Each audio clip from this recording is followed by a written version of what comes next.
बिस्मिल्लाहिर्रहमानिर्रहीम। आज तक के मुअज़्ज़ज़ नाज़रीन अस्सलाम वालेकुम। अब किस्त 189 मुलाहिज़ा फरमाएं। हम लोग दोपहर को यहाँ पहुंचे थे, बहुत थके हुए थे। गेस्ट हाउस में जाते ही सो गए। ठाकुर ने जवाब दिया, गेस्ट हाउस क्यों ठाकुर जी? शुभा बोली, ये कांटे मौजूद है ना, इसमें इतनी गुंजाइश तो है कि सब लोग समा सके। भाई ये है शुभा जी, ठाकुर ने कहा। मैंने सोचा सूटकेस उठाए कहाँ कहाँ घूमते फिरेंगे, पहले किसी ठिकाने का बंदोबस्त कर लिया जाए, फिर तसल्ली से आप लोगों को तलाश करेंगे। अब तो आप यहाँ पहुँच गए ना, शुभा बोली। अब आप लोग वापस नहीं जाएंगे, सुबह सोनिया गेस्ट हाउस से सामान ले आएगी। चलिए ठीक है, हम आपकी बात मान लेते हैं। ठाकुर मुस्कुराया। हमारे ये ठिकाना तलाश करने में दुश्वारी पेश तो नहीं आई? मैंने पूछा। तुमने पता इस कदर तफसील से समझाया था कि हमें किसी और दरवाजे पर दस्तक देने की जरूरत महसूस नहीं हुई। गेस्ट हाउस से निकलने के बाद सीधे यहीं आकर रुके हैं, ठाकुर ने कहा। सोनिया बिमला के करीब बैठी बातें कर रही थी, फिर वो उठकर किचन में चली गई और कुछ देर बाद चाय बनाकर ले आई। चाय के दौरान में बातों का सिलसिला शुरू हो गया।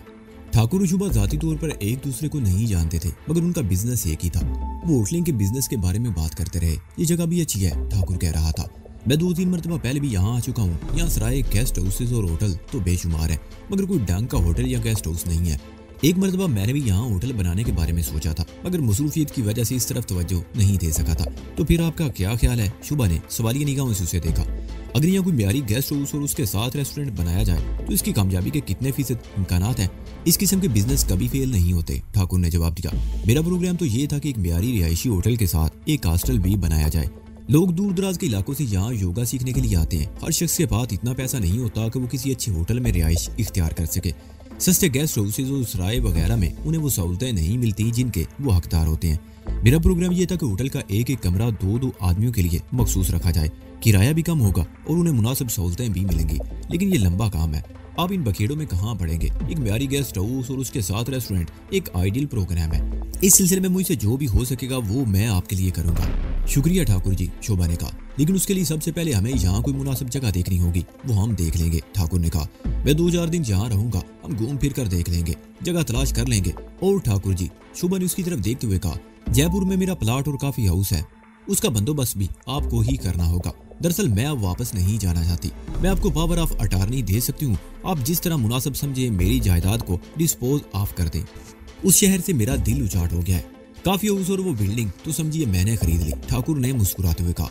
आप उसकी जो कीमत लगाएंगी वो मैं दूंगा, उसमें कोई बार्गेनिंग नहीं होगी। और वो प्लाट, उसके लिए मुझे मार्केट से कीमत लगवानी होगी। और विश्वास कीजिए, उसमें भी आपको कोई नुकसान नहीं होने दूंगा। विश्वास? शुभा बोली। आपने अजीब बात कह दी ठाकुर जी।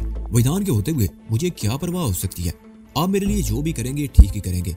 वैदान तो हीरा है, हीरा, ठाकुर मुस्कुराया। मैंने उसे कहा था कि मेरा होटल या रेस्टोरेंट संभाल ले, लेकिन ये नहीं माना। चलिए अच्छा है, आपके साथ रहेगा। आप दोनों से मुलाकात के बहाने हमें भी कभी कभी यहाँ आने का मौका मिल जाया करेगा। लेकिन वैदान ने मुझे फोन पर बताया था कि आप देशमुख से खौफजदा हैं और उसकी वजह से जयपुर छोड़ना चाहती हैं। अगर ऐसी बात है तो मैं आपको मशवरा दूंगा कि आप जयपुर ही में रहें। मेरे होते हुए कोई माई का लाल आपकी तरफ आंख उठाकर नहीं देख सकता। उस देशमुख को मैं अच्छी तरह जानता हूँ, वो तो थर्ड रेट गुंडा है। रामगंज बाजार और घाट दरवाजे के इलाकों की दुकानों से भत्ता वसूल किया करता था और आए दिन पिटता था, लोगों से भी और पुलिस से भी। वो तो प्रेमचंद्र राठौर ने उसे उठा दिया, लेकिन उसे भी क्या मिला? देशमुख की वजह से उसे जिल्लत उठानी पड़ी और आखिर उसी नमक हराम के हाथों मारा भी किया। लेकिन राठौर ही ने अपनी आस्तीन में पलने वाले उस सांप को दूध पिला पिला कर इतना ताकतवर बनाया था कि पुलिस राठौर के कत्ल के इल्जाम में भी उसके खिलाफ कोई कार्रवाई ना कर सकी। दरअसल राठौर ही की जिंदगी में उस देशमुख ने अपने पंजे जमीन में इस तरह मजबूती से गाड़ लिए थे कि उसे हिलाना मुश्किल हो गया था। मुझे उसका अंदाजा हो चुका है, शोभा ने कहा। वो तो भगवान भला करे राजा साहब का। अगर वो पुलिस कमिश्नर पर दबाव ना डालते तो ये शैतान मेरा प्लाट हजम कर जाता। मैंने तो सुना है कि उसने मेरे प्लाट पर कई मंजिला प्लाजा तामीर कराने के लिए नक्शा भी बनवा लिया था। लेकिन मैं इस देशमुख के खौफ से जयपुर छोड़कर अब बहुत बड़ी गलती कर रही है शोभा जी, ठाकुर ने कहा। अब तो शहर से जी उखड़ चुका है, शोभा ने गहरा सांस लेते हुए कहा। ये जगह मुझे पसंद आ गई है। हरी दीवार भी यहाँ से ज्यादा दूर नहीं, महीने में एक चक्कर तो लगता रहेगा। मैं एक बार फिर कहूंगा देशमुख का खौफ जहन से निकाल दें, ठाकुर ने कहा। मैं वहाँ मौजूद रहूंगा। उसके ताल्लुकात कितने ही वसी क्यों ना हो, वो कितना ही ताकतवर क्यों ना बन गया, उसने गुंडों की कितनी बड़ी फौज क्यों ना बना ली हो, मगर मैं भी ऐसे लोगों से निमटना जानता हूँ। मैं गुंडों की उससे भी बड़ी फौज जमा कर सकता हूँ। उसने कभी आपकी तरफ मैली आंख से भी देखा तो उसे जयपुर तो क्या पूरे हिंदुस्तान में कहीं बना नहीं मिलेगी। नहीं ठाकुर जी, शुभा ने कहा। मैंने जयपुर वापस ना जाने और यहाँ रहने का फैसला कर लिया है। ठीक है, ठाकुर ने गहरा सांस लेते हुए उसके साथ ही गुफ्तगू का मौजू बदल दिया। सुबह 2 बजे तक हमारे पास बैठी रही, फिर सोने के लिए अपने कमरे में चली गई। हम लोग लाउंज में बैठे थे। मैंने बिमला और रूपमती से कहा था कि वो सोने वाले कमरे में सो जाएं, मगर उन्होंने इस जगह से उठने का नाम ही नहीं लिया। सोफे और कुर्सियां हटा दी गई। इस तरह दरी पर इतनी जगह बन गई कि हम सब वहीं नींद दराज हो गए। सोनिया कमरे से कंबल उठा लाई जो हमने पैरों पर डाल लिया। 4 बजे तक बातों का सिलसिला जारी रहा। कभी रूपमती सोनिया को जयपुर में मेरी सरगर्मियों के किस्से सुनाने लगती और कभी सोनिया मुस्कुराकर थाईलैंड वाली मेरी कहानियां उसे सुनाने लगती। रूपमती को ये जानकर बड़ी हैरत हुई थी कि मैंने थाईलैंड के शहंशाह के खिलाफ एक खौफनाक साजिश को नाकाम बनाया था और मेरे लिए अब भी थाई सरकार की तरफ से ये पेशकश बरकरार है कि मैं जब चाहूँ वहां जाकर कोई बड़ा ओहदा संभाल सकता हूँ। और फिर जानकी की बातें शुरू होगी। सोनिया ने बता रही थी कि जानकी किस तरह मुझ पर जान छिड़कती थी। उस दास्तान में थाई का भी जिक्र आया। मैं उसे कैसे बोल सकता था। सोनिया ने उसकी याद ताज़ा करके मेरे जख्मों को छेड़ दिया था। सुबह 4 बजे तक बातें होती रहीं। ठाकुर तो बहुत पहले ही ऊँगने लगा था। बिमला और रूपमती एक लंबे सफर से थकी हुई थी, लेकिन ये हिम्मत थी कि 4 बजे तक जागती रही थी और मिलाकर वो भी ऊँगने लगी। मैं ठाकुर के करीब लेट गया और सोनिया भी बिमला के करीब जगह संभाल ली। सुबह 6 बजे मेरी आंख खुल गई। सोनिया भी जाग गई। उसकी आंखें सुर्ख थी। उसने मेरे लिए हल्का सा नाश्ता तैयार कर दिया। मैंने किचन में चौकी पर बैठकर नाश्ता किया और फिर बड़ी आहिस्तगी से कॉटेज से निकल गया। सुबह नाश्ते के बाद जॉगिंग और लंबी वॉक अगरचे सेहत के असूलों के खिलाफ था, लेकिन मैं पहाड़ियों पर दूर तक चक्कर लगाता रहा। मुझे जगह जगह योगी जाप और मुख्तलिफ मशकों में मसरूफ नजर आए। मैंने भी एक जगह बैठकर थोड़ी देर सांस की मशक की और फिर गौतम भोज के कॉटेज पहुंच गया और उसके थोड़ी देर बाद अपनी रियाजत शुरू कर दी। 10 बजे मैं अपने कॉटेज वापस पहुंचा तो शुभा और ठाकुर बाहर कुर्सियों पर बैठे चाय पी रहे थे। मैं भी वहीं बैठ के और सोनिया ने कॉटेज से बरामद होकर चाय की एक प्याली मेरे हाथ में भी थमा दी। बिमला और रूपमती अभी तक सो रही थी। 11 बजे के करीब वो दोनों बेदार हुई तो मैं और ठाकुर उस वक्त बाजार की तरफ जा रहे थे। हम दोनों पूरा दिन शहर के गिरदो नवा में घूमते रहे। हमने 2-3 जगहों का इंतखाब किया। वो जगह शहर के मरकज से ज्यादा दूर भी नहीं थी कि किसी के लिए वहां पहुंचना मुश्किल हो। उनमें एक जगह मुझे सबसे ज्यादा पसंद आई। वो तकरीबन 500 फुट ऊंची पहाड़ी के दामन में एक वसी पथरीला सा मैदान था, जिसके एक तरफ नशेब में तहद्दे निगाह सरसब्ज वादी फैली हुई थी। उस मैदान के अकब में पहाड़ी में तकरीबन 3 फुट चौड़ी एक दराड़ थी, जहाँ तकरीबन 100 फुट की बुलंदी से आबशार गिर रहा था। जहाँ पानी गिरता था वहाँ एक लंबा चौड़ा तालाब सा बन गया था और उस तालाब का पानी एक छोटी नदी की सूरत में नशेब की तरफ बह रहा था। एक पथरीला रास्ता शहर के नवा से यहाँ तक आता था। उस रास्ते पर अगरचे गाड़ी वगैरह नहीं चल सकती थी, लेकिन यहाँ सड़क बनाई जा सकती थी। मेरे ख्याल में ये गेस्ट हाउस और रेस्टोरेंट के लिए एक आइडियल जगह थी। इस आबशार को गेस्ट हाउस और रेस्टोरेंट के हदूद में शामिल करके इसे खूबसूरत बनाया जा सकता था। ये जगह मुझे भी पसंद आई। ठाकुर ने मेरी बात का जवाब देते हुए कहा, लेकिन बेहतर ये है कि हम शुभा को भी ये तमाम जगह दिखा दें ताकि वो भी कोई राय दे सके। यही मुनासिब रहेगा। मैंने कहा। वापस आते हुए हम एक ढाबे के सामने बैठ गए जहाँ चाय का भी बंदोबस्त था। यहाँ बेंचों पर चंद गाहक और भी बैठे हुए थे। मुलाजिम लड़के ने हमारे सामने चाय लाकर रख दी। तुम्हारा क्या प्रोग्राम है? ठाकुर ने अपना कप उठाते हुए कहा। मैंने योगा की एक मशक शुरू कर रखी है। तुम उसे जाप कह सकते हो। उसके मुकम्मल होने में कुछ अरसा लगेगा। उसके बाद मैं यहाँ से चला जाऊंगा। मैंने भी अपना कप उठाते हुए जवाब दिया। कप अगरचे मैला सा था, लेकिन पहली चुस्की लेते ही अंदाजा हो गया कि चाय बड़ी खुश जायका थी। मैंने तुम्हें पेशकश की थी कि जयपुर में होटल या रेस्टोरेंट संभाल लो, लेकिन तुमने मना कर दिया। ठाकुर ने कहा, अब तुम्हें मेरा मशवरा ये है कि यहाँ रह जाओ। शोभा के पास वो बड़ी अच्छी औरत है और तुमसे मुतासिर है। तुम यहाँ रह जाओगे तो उसे भी डारस रहेगी। किसी एक जगह टिककर बैठना तो शायद मेरे मुकद्दर में नहीं है। मैंने जवाब दिया। मेरा काम अभी अधूरा है, इसे मुकम्मल करना है। उसके बाद अगर मौका मिला तो मैं वादा करता हूँ कि सीधा तुम्हारे पास आऊंगा। सोनिया की बातों से ये इंकशाफ होता है कि वो बहुत अरसे से तुम्हारे साथ रही है और जयपुर में भी उससे तुम्हारी मुलाकात हो चुकी है, लेकिन जयपुर में तुमने कभी उसका जिक्र तो नहीं किया। ठाकुर ने कहा। जयपुर में सोनिया से मेरी मुलाकात इत्तफाकिया तौर पर हुई थी। मैंने जवाब दिया। मैं उस रात काफी पीने के ख्याल से काफी हाउस गया था और वहाँ सोनिया को देखकर चौंक गया। 1-2 मुलाकातें उसके बाद भी हुई थी और मेरा ख्याल था कि मैं उसे तुम लोगों से मिलवाऊंगा, लेकिन उन दिनों हम बलवंत सिंह वाले मामले में उलझे हुए थे और फिर हम सारसका चले गए। वापस आने के बाद ना तो सोनिया से मेरी मुलाकात हुई और ना ही मैं उसे तुम लोगों से मिलवा सका। और फिर जिस रोज मैं यहाँ ऋषिकेश पहुंचा हूँ, उस रोज शाम को इत्तफाक से सोनिया से भी आमना सामना हो गया। वो मुझे कॉटेज में ले आई जहाँ शुभा से मुलाकात हुई। शुभा के बारे में सोनिया ने मुझे दूसरे दिन बताया था और फिर उससे अगले रोज शुभा से बराह रास्त बात हुई। वो देशमुख से इस कदर खौफजदा है कि जयपुर वापस नहीं जाना चाहती, लेकिन उसका ये मतलब तो नहीं कि वो यहाँ महफूज रहेगी। ठाकुर ने मेरे खामोश होने पर कहा। देशमुख को मैं अच्छी तरह जानता हूँ। वो कमीना आदमी है। उसके गायब होने के बाद वो हाथ पर हाथ धरे नहीं बैठा रहेगा और कभी ना कभी उसे तलाश कर लेगा। शुभा बेहद हसीन है। उसका ख्याल आसानी से दिल से नहीं निकाला जा सकता और फिर उसके साथ करोड़ों की दौलत भी है। उसका 1.5 एकड़ का वो प्लाट कम से कम 20-22 करोड़ का होगा। काफी उस वाली बिल्डिंग और हवा महल के करीब रामगंज बाजार के चौराहे पर एक बड़ा मकान और उसके नीचे 3 दुकानें भी हैं। करोड़ों की जायदाद है ये, और देशमुख जैसा शख्स इस दौलत के लिए नरक तक भी किसी का पीछा कर सकता है। अगर शुभा जयपुर में रहती तो उसे कुछ तहफ़्फ़ुज़ फराहम किया जा सकता था। वो हमसे तकरीबन 3 दिन के फासले पर आ गई है। किसी इमरजेंसी में फौरी तौर पर इसके पास पहुंचा भी नहीं जा सकता, लेकिन अब वो यहीं रहने पर बतीत है। यहाँ भी उसकी हिफाजत का कोई न कोई बंदोबस्त करना पड़ेगा। मैंने कहा, हाँ ये बंदोबस्त तो करना ही पड़ेगा। ठाकुर ने गहरा सांस लेते हुए कहा, आओ अब चलें। ठाकुर मुझसे पहले बेंच से उठ गया। उसने चाय के पैसे अदा किए और मेरे कंधे पर हाथ रखकर मेरे साथ चलते हुए बोला, तुम्हारे लिए एक मसला पैदा होने वाला है। वो क्या? मैंने गर्दन घुमाकर सवालिया निगाहों से उसे देखा। बिमला। ठाकुर के होंठों पर मुस्कुराहट आ गई। वो कहती है कि अब तुम्हारे पास ही रहेगी, जहाँ तुम जाओगे तुम्हारे साथ जाएगी। ये तो वाकई एक मसला होगा। मेरे लहजे में तशवीश नुमाया थी। मेरा कोई भरोसा नहीं कि मैं कब किस तरफ निकल जाऊं और मेरे साथ किस वक्त क्या हादसा पेश आ जाए। मैं उसे अपने साथ लिए नहीं फिर सकता। प्लीज ठाकुर, उसे किसी न किसी तरह वापस ले जाना। मैं चंद लम्हों को खामोश हुआ, फिर बात जारी रखते हुए कहने लगा, बिमला अच्छी लड़की है, बहुत प्यारी, बहुत मासूम और बहुत भोली भाली। अगर मेरा कहीं टिक बैठने का इरादा होता तो उसे जरूर अपने साथ रखता, लेकिन मैं तो सैलानी हूँ, मेरा अपना कोई भरोसा नहीं। उसे किस तरह अपने साथ लिए फिरूंगा। इसके अलावा क्या? ठाकुर ने मेरे खामोश होने पर पूछा। मेरे सर पर नहुसत के साए मंडला रहे हैं। मैंने जवाब दिया, जिसने भी मेरा साथ दिया मारा गया। चाचा प्रताप सिंह, थाई, जानकी और न जाने कौन कौन। मुझे तो उनके नाम और चेहरे भी याद नहीं रहे। तुम खुद कितना नुकसान उठा चुके हो। रूपमती को मेरी वजह से क्या क्या मुसीबतें नहीं उठानी पड़ी। ये सब कुछ तो तुम्हारे साथ और तुम्हारे सामने हुआ है, और अब तुम चाहते हो कि मैं बिमला को अपनी नहुसत के परों में समेट लूं। दारा वाकई नहुसत का साया था जो कई बरसों से तुम्हारे सर पर मंडला रहा था, ठाकुर ने कहा। लेकिन अब नहुसत का वो साया फना हो चुका है। अब तुम्हारे रास्ते में कोई रुकावट नहीं। तुम्हारे आगे पीछे खौफ या नहुसत का कोई साया नहीं रहा। अब तुम्हें अपने बारे में संजीदगी से सोचना होगा। ये जिंदगी आवारा गर्दी में तो नहीं गुजारी जा सकती। मेरी बातों का बुरा मत मानना वजदान, मैं तुम्हें अपना छोटा भाई समझकर ही बात कर रहा हूँ। तुम अंदाजा नहीं लगा सकते कि हम सब तुम्हें कितना चाहते हैं। रूपमती को तुमने जिस तरह संभाला दिया वो एक बहुत बड़ा कारनामा है। मैं तो उससे मायूस हो गया था, लेकिन तुमने अपनी शराफत और अपने किरदार से उसे जिस तरह गंदगी की दलदल से निकाला है वो एक बहुत बड़ा चमत्कार है।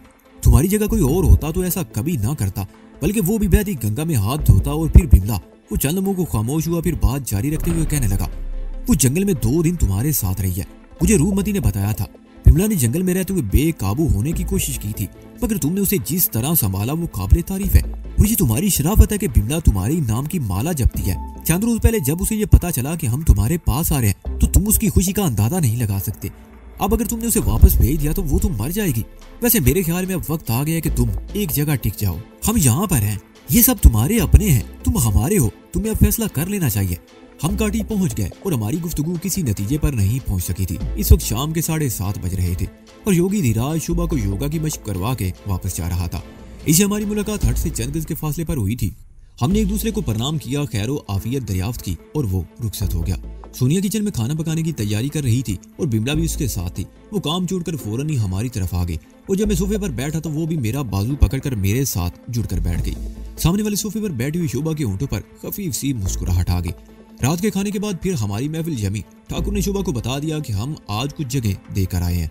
एक जगह हम दोनों को पसंद आई है और कल किसी वक्त शोभा को भी साथ ले जाकर दिखा देंगे और फिर कोई फैसला करने के बाद उस जगह को खरीदने की कोशिश शुरू कर दी जाएगी।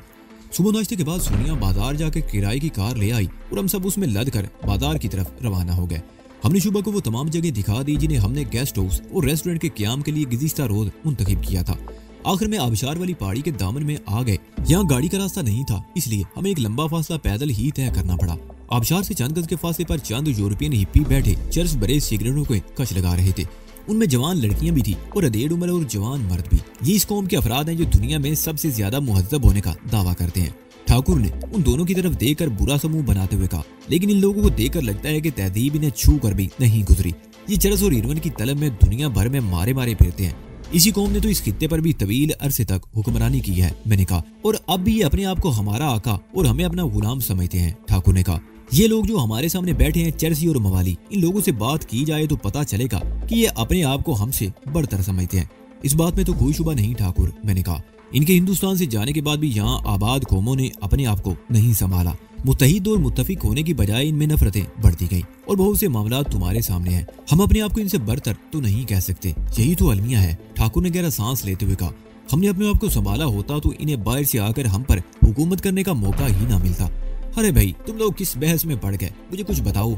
ये शुभा की आवाज थी। हम दोनों उसकी तरफ मुतवज्जो हो गए। ठाकुर उसे बताने लगा कि अगर ये जमीन मिल गई तो गेस्ट हाउस किस तरफ बनाया जाएगा और रेस्टोरेंट किस तरफ। यह आबशार भी ओपन एयर रेस्टोरेंट के एक हिस्सा होगा, वो इशारा करते हुए बता रहा था। रेस्टोरेंट की इमारत इस तरफ होगी और गेस्ट हाउस की 2 मंजिला इमारत के लिए वो बेहतरीन जगह है। उसने दूसरी तरफ इशारा किया और उसके नशेब के किनारे पर रेलिंग लगाकर उसके साथ साथ भी पुख्ता रवश और सरसब्ज लान बनाया जाएगा। उस तरफ का पूरा हिस्सा लान पर मुश्तमिल होगा, जिसमें हौज और फवारे भी होंगे। आप यकीन करें शोभा जी, अगर ये जगह मिल गई और मेरी प्लानिंग के मुताबिक काम हुआ तो ये इस वादी का सबसे हसीन और सबसे बारौनक गेस्ट हाउस और रेस्टोरेंट होगा। लोग दूर दूर से यहाँ आया करेंगे। सब कुछ आप ही को करना है ठाकुर जी, शुभा ने कहा। इस जगह को खरीदने का बंदोबस्त, जगह मिल गई तो नक्शा और उसके बाद तामीर, सब आप ही के मंशा के मुताबिक आपकी निगरानी में होगा। वैसे ये जगह मुझे पसंद आई है, बहुत अच्छी है। अगर गुंजाइश निकली तो मैं अपनी रिहाइश के लिए भी एक तरफ क्वार्टर बनवा लूंगी। क्वार्टर? ठाकुर के लहजे में हैरत थी। अरे इस तरफ इस कार्नर में खूबसूरत कोठी भी बन सकती है, बस आप तो ये प्रार्थना कीजिए कि जगह हमें मिल जाए। हम लोग तकरीबन 1 घंटे तक उस जगह के आसपास घूमते रहे और जायजा लेते रहे, फिर वापस आ गए।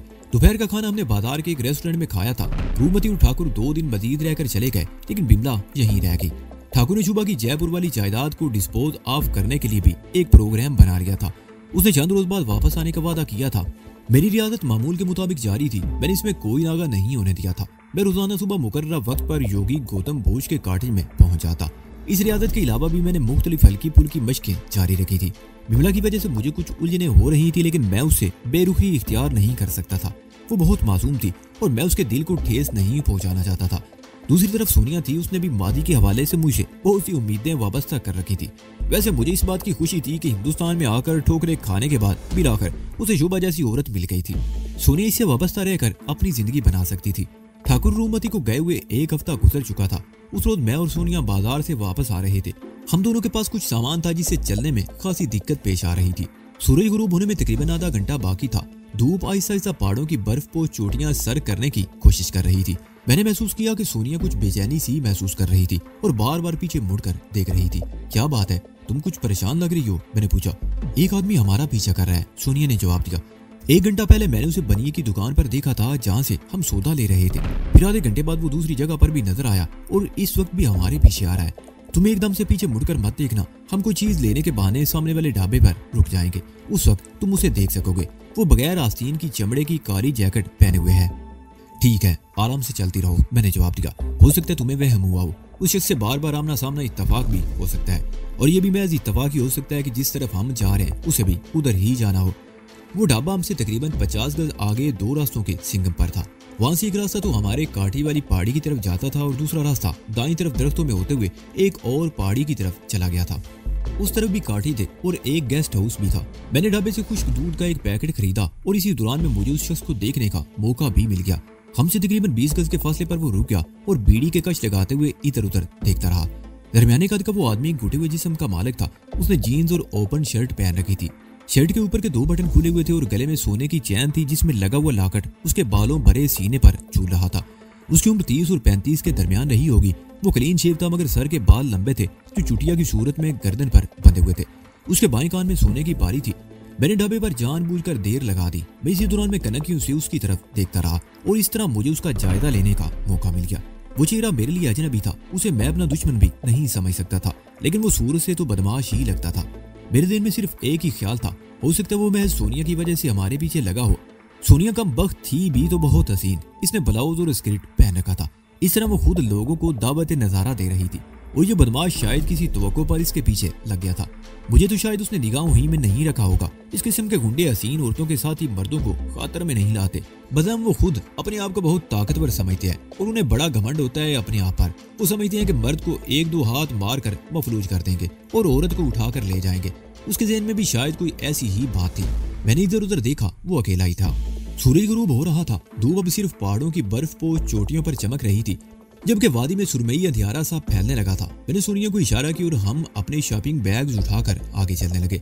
अब इसमें शक की कोई गुंजाइश नहीं रही थी। वो शख्स हमारा पीछा ही कर रहा था, लेकिन मैं उसके खिलाफ कोई कार्रवाई नहीं कर सकता था। उसने अभी तक हमें किसी तरह भी परेशान नहीं किया था। सोनिया को छेड़ा भी नहीं था, कोई आवाजा भी नहीं कसा था। मैं किस बुनियाद पर उस पर हाथ डालता? हमारे पास क्या सबूत था कि वो हमारा पीछा कर रहा था? हो सकता है उसे भी इस तरफ जाना हो जिस तरफ हम जा रहे थे। मैंने जिंदगी का बहुत कठिन रास्ता तय किया था, बहुत मुश्किलें उठाई थी। यहाँ चलने में सुकून के मयसर आए थे, ये मेरी जिंदगी का आर्जी पड़ाव था और मैं यहाँ किसी से पंगेबाजी नहीं करना चाहता था। मैं और सोनिया बातें करते हुए चलते रहे। पहाड़ी पर दरख्तों की वजह से शाम का धुंधलका कुछ ज्यादा गहरा लग रहा था और वैसे भी अब तो अंधेरे को गहरा होना ही था। आसपास के कांटे में बत्तियां जल उठी थी। हम पहाड़ी के बल खाते हुए कुशादा रास्ते से उस रास्ते की तरफ मुड़ गए जो पौधों में बल खाते हुए हमारे कांटे की तरफ चला गया था। कुछ आगे जाने के बाद मैंने पीछे मुड़कर देखा, 2-3 मिनट बाद वो आदमी उसी कुशादा रास्ते पर सीधा आगे को निकल गया। कांटे के बरामदे की बत्ती चल रही थी। बिमला और शुभा बरामदे में ही कुर्सियां डाले बैठी हुई थी। बिमला ने उठकर हमारे हाथों से शॉपिंग बैग ले लिए और अंदर चली गई। कांटे की तरफ आने वाला रास्ता बल खाता हुआ और उस रास्ते के दोनों तरफ कद्दावर पौधे थे। कांटे के बरामदे में बैठा हुआ आदमी कुशादा रास्ते पर आने जाने वाले किसी शख्स को नहीं देख सकता था, लेकिन बाहर का कोई आदमी चाहे तो पौधों में छुपकर बड़ी आसानी से कांटे की निगरानी कर सकता था। मैं बरामदे में बैठा सामने देखता रहा, लेकिन ना तो कोई हेवला दिखाई दिया और ना ही कोई आहट सुनाई दी। बाहर खुली फजा में बैठना अच्छा लग रहा था, लेकिन खून की बढ़ गई थी और मछलियों ने भी जलगार कर दी थी। हम उठकर अंदर आ गए। शोभा ने शायद मेरे चेहरे से मेरे बारे में कुछ अंदाजा लगा लिया था और मैंने भी महसूस किया था कि पिछले 1-2 रोज के दौरान में वो गहरी नजरों से मेरी तरफ देखती रही थी। उसने शायद ये बात खास तौर पर नोट कर ली थी कि गुफ्तगू के दौरान जब मेरे वालिदैन या थाई और जानकी का जिक्र होता तो मेरे चेहरे पर उदासी छा जाती थी। और पिछले 2-3 दिनों के दौरान में तो मैं खुद अपने आप में एक अजीब सी बेचैनी महसूस कर रहा था। कभी लगता था जैसे मेरी कोई कीमती चीज खो गई हो और कभी मैं खुद बैठे बैठे खो जाता। इस वक्त मैं शुभा के कमरे में बैठा हुआ था। बिमला में चाय बनाकर दे गई और वो सोनिया के साथ किचन के कामों में मसरूफ थी। मैं 2-3 दिन से देख रही हूँ कि तुम कुछ बुझे लग रहे हो, शुभा ने चाय की चुस्की लेकर मेरी तरफ देखते हुए कहा। इससे पहले तो मैंने तुम्हें हमेशा चहकते हुए देखा है, लेकिन जब भी कभी जानकी वगैरह का जिक्र आता है तो एकदम उदास हो जाते हो। तुम खुश रहा करो ना, तुम हंसते मुस्कुराते अच्छे लगते हो। हंसते मुस्कुराते चेहरे तो सबको अच्छे लगते हैं, लेकिन मेरी खुशियां तो न जाने कहाँ खो गई हैं। अजीब सी वहशत और बेचैनी रहने लगी है। मैंने गहरा सांस लेते हुए कहा। हाँ मैं देख रही हूँ, शुभा ने कहा। खुशी तो एक ऐसी कैफियत का नाम है जिसे सिर्फ महसूस किया जा सकता है, बयान नहीं किया जा सकता। कोई इंसान खुश होता है तो उसे दुनिया की हर चीज हसीन लगती है, लेकिन जब इंसान अंदर से उदास होता है तो दुनिया की खूबसूरती उसके लिए कोई मानी नहीं रखती।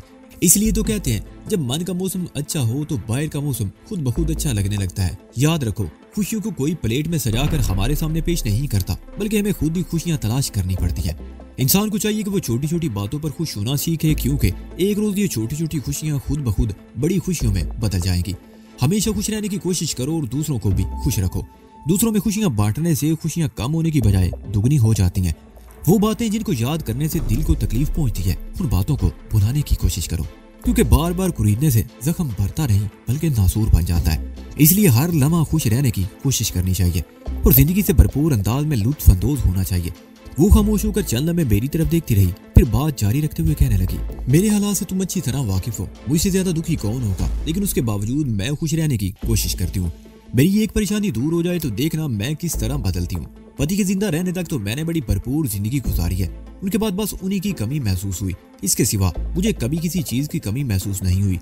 शुभा का लेक्चर खासा तवील हो गया। मैं भी दूसरों को ऐसे ही लेक्चर दिया करता था। खुद दुखी था मगर दूसरों को सुखी रहने की तलकीन करता था, और अब शुभा वो मुझे लेक्चर दे रही थी। हमेशा खुश रहने का मशवरा दे रही थी, गुजरे हुओं को भूल जाने की तलकीन कर रही थी, लेकिन खुद सोग की सफेद चादर में लिपटी हुई थी और सोग की ये सफेद चादर पति की याद को उसके दिल में ताज़ा रखे हुए थी। आप शायद मुझे तसल्ली देने के लिए ये सब कुछ कह रही हैं, हालांकि आपने खुद ये सफेद साड़ी। मैं कहते कहते रुक गया। मुझे अचानक ख्याल आ गया कि ऐसी बात नहीं कहनी चाहिए थी।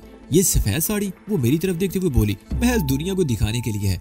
इसके लिए तो मैंने भी अपना मन मार रखा है, लेकिन अब मैं इससे आजाद आ गई हूँ। मेरा भी दिल चाहता है कि मैं भी दुनिया के हंगामों में हिस्सा लूं, रंगीनियों में रंगी जाऊं। और मेरा ख्याल है आपका दिया वो लेक्चर मुझे दोहराना चाहिए। मैंने उसकी बात काट दी। शुभा ने हल्का सा कहका लगाया। उसके चंद सेकंड बाद बिमला खाली कप लेने आई तो हम भी उठकर लाउंज में आ गए। सोनिया किचन में खाने की तैयारी में मसरूफ थी। बिमला हमारे पास बैठ गई। अब हमारी गुफ्तगू का मौजू भी बदल गया था। इसी दौरान में सोनिया भी हमारे पास आकर बैठ गई। आधे घंटे में खाना तैयार हो जाएगा, उसने बारी बारी हमारी तरफ देखते हुए कहा। शुभा सारी लाकर रह गई और फिर वो ठाकुर के बारे में बात करने लगी।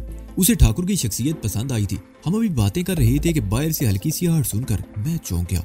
वो आवाज ऐसी थी जैसे कोई छोटा सा पत्थर लुढ़का हो, और मेरा ख्याल था कि वो आवाज किसी और ने नहीं सुनी थी, क्योंकि इनमें से किसी के चेहरे पर कोई रद्द अमल जाहिर नहीं हुआ था। लेकिन मैं इस आवाज को अपना वहम नहीं समझ सकता था।